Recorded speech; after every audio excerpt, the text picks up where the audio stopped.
দুই দিলেন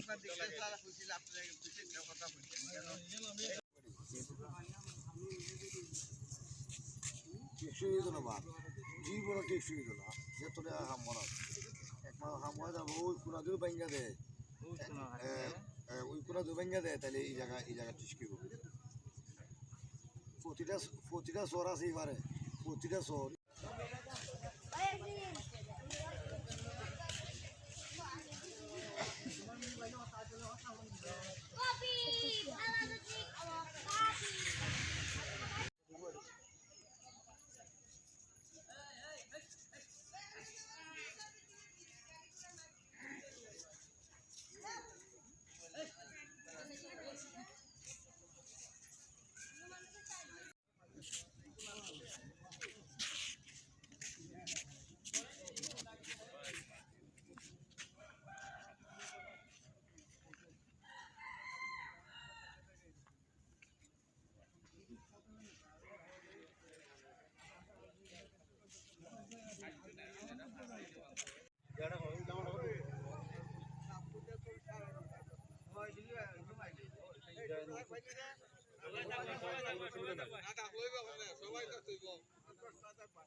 হবিগঞ্জ সদর পূর্ব বাদই একটা পয়েন্ট আছে স্যার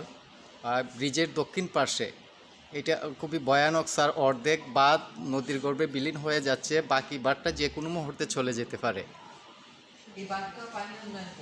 জি স্যার জি স্যার পূর্ব বাদই বাদই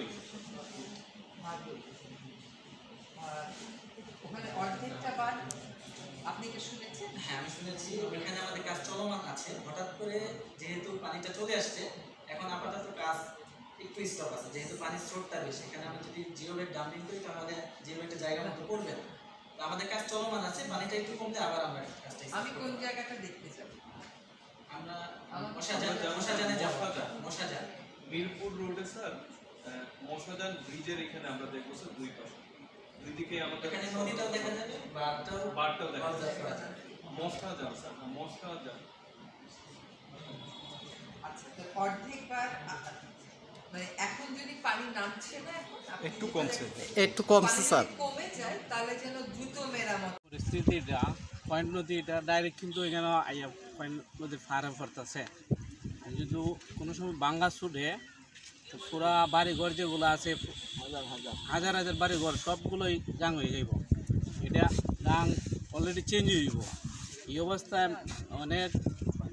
বাড়িঘর আছে ঘরবাড়ি আছে এখানে কমপক্ষে 30টা গ্রাম আছে সব গ্রামে ক্ষতিগ্রস্ত হইব এখন এখানে যে কাজগুলা আগে তো ব্লক ফেলাইতো পাথর ফেলাইতো এখন এরা বস্তা ফেলায় বরাদ্দ আনে 30 লাখ টাকা 5 লাখ টাকা কাজ করে খাইরা সব দেখা যায় না তখন মৃদয় খাইয়া ফেলাই দেয় এইরকম তো পরিস্থিতি হয়তো হইলে মানুষ ঠিকঠাক হবে এই যে এখন বর্তমানে 30 লাখ টাকা কাজ আইছে বরাদ্দ আইছে এখানে 2 লাখ টাকার কাজ করাইয়া বাকি টাকা হয়ে গেল না গেল কেটাই খাইলেও কোনো মাই বাপ নাই কাজ কোন সময় করাইব ওরা আগে ফকট বই দিয়া এরপরে কাজ করাই তো যদি 30 লাখ টাকা খাওয়া যায় তো 10 লাখ এই 2 মনে হয় এমপি মনে করা বরাদ্দ দিচ্ছে আমরা অতটা বেশি জানি না তো এখানে আমাদের বস্তা বস্তা বইরা তৈছে কিন্তু এগুলো এখনও পর্যন্ত ফালানি হয়েছে না আর একটা জিনিস দেখে মানুষের জানমালের অনেক ঝুঁকিতে আছে আর অনেকগুলা ঘর বাড়ি মানে ড্যামেজ হয়েছে দিকে আর অনেকগুলা শুধু বাচ্চা কাচ্চা এরা তো আর তো মানে আমরা কোনো আশ্রয়ের জায়গাও নাই যে যদি এটা ভাঙিয়ে দিয়ে গিয়ে আরেক জায়গার মধ্যে কেউ উঠে দিতে এরকম কোনো জায়গা নাই ভাঙিয়ে গিয়ে ভাঙিয়ে গেছি আর কোনো আমাদের জায়গা নেই আর কাজের কোনো নাই অগ্রগতি নাই এখন তো আমরা মহাবিপদ আপনারা চোখের সামনে যেটা এটা আমরা মুখের কথা না এই যে এইদিকে আমরা যদি হয় লাখ লাখ কোটি কোটি টাকার ক্ষতিগ্রস্ত হইল হাজার হাজার মানুষ লাখ লাখ মানুষ বলতে কয়েকটা গ্রামে পৈল ইউনিয়ন লইয়া গুফাইয়া ইউনিয়নের একটা অংশ লইয়া একেবারে আমরা খুব বিপদগ্রস্ত আমরা কোনো উপায়ন্তই থাকতো না অথচ বাড়িঘরও থাকতো না যদি বোঝা যাইতো যে বাড়িঘর না বন্ধের মাঝে ক্ষতিগ্রস্ত মহালি, কিন্তু বন্ধ না, এটা একেবারে বাড়িঘর সহকারে করে দিব। আচ্ছা চাচা, ওই যে জিও ব্যাগগুলা কেন আছে এগুলা ফালায় না কেন? এটা কত টাকা বরাদ্দ আছে? এটা এখানে আমরা কইয়া আসতে আরও মানে 4 মাস আগে বা 5 মাস আগে ওই এমপির কাছ থেকে একটা কইয়া বলে আনছিলাম। এরা কেউ কন্ট্রাক্টারে কইল 24 লাখ, আর ইঞ্জিনিয়ার এক বেচারা আইসিল আইয়া কইল যে না এখানে 30 লাখ। ওই 30-35-এর মধ্যেই আছে এইটা অনুদানটা পাইতেছে, কিন্তু এটার খাস 2 ফিটার হয়েছে যা খালি গাঙের ফারে হয়ে গেছে। আর ওই হিভারও কিছু বস্তা বুঝে তুইছিল, ওই হিভারও করতেছে, কিন্তু খাজের প্র্যাকটিক্যাল ফিল্ডে কোনো কাজ নাই। কয়েকটা বস্তা ফালাইছিল একদিন, আমরা কইছি এত নিন বস্তা ফালাইয়া লাভ নাই, তোমরা খানি লইয়া ফালাম। তো এর পরে আর আইসে না, এই পর্যন্ত আর এখনো কোনো দিন আইসেও না। আর আমরা খবর করলেও এরা আর কোনো পাত্তা দেয় না। এই উপায় তো আমরা দেখতেছি না, আমরা এমন কোনো জায়গা পাইতেছি না যে খারে জানাই কি করি। আপনার অফিসে গেলে দেখা যায় সেরা হয় আমরা কিতা করতাম, দিস হিসাব তো নাই। ওই টিওনো সাহেবকে কইলাম, তাইলো ওকে তো দেখা যায় আমরা যে ধরনের ওকে যদি এটা ওই যে আমরা যে মালগুলা ফুইটা রয়েছে এগুলা কাজও তো এটা করছে না। যদি এগুলা কাজ করতো তো খুবই আমরা যান বাঁচত। এখানে 35 লাখ টাকা কাজ আছে বস্তা এটা নেই। এরা যে কইরে কিতাব অফিস আইসে 6 মাস, এটা আইসে আজকে মনে হয় 6 মাস আগে, কিন্তু করায় ওই এই সেই ইঞ্জিনিয়ার একটা পুরানের ময়মনসিংহের আসিল ওই পদ্মা অফিসও, সে বেচারায় খুঁজলাম কতভাবে বেচারায় চাইছিল কয় আমরা এই বান খাইছে নি। পাশাপাশি বান মেরামত করার জন্য এই যে তেতুইয়া বান মেরামত করার জন্য অনুরোধ করছি যে এই যে ট্রাক্টর এবং যে কি গাড়ি জানি নদীর বান্ধিতে চলে যায়, বালু তুলিয়া বালু বিক্রি করা হয়, বান্ধের অবস্থা খুবই লাজুক। এটার জন্য অনুরোধ করছি যে নদীর বান্ধিদা বাদই এবং তেতুইয়া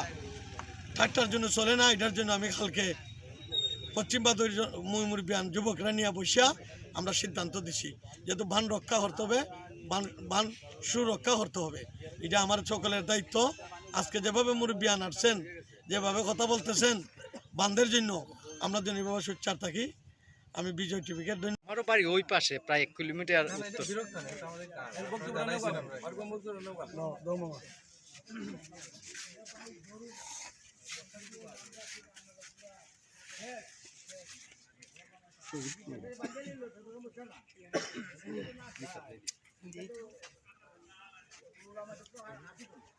পূর্ব ভাদয়ের এই বাঁধের যে অংশটুকু আমরা আজকে পানি উন্নয়ন বোর্ডের ইঞ্জিনিয়ার সহ আজকে পরিদর্শন করলাম। এখানে আমাদের সাথে স্থানীয় গণ্যমান্য ব্যক্তিবর্গ, ইউনিয়ন পরিষদের চেয়ারম্যান মহোদয় আছেন।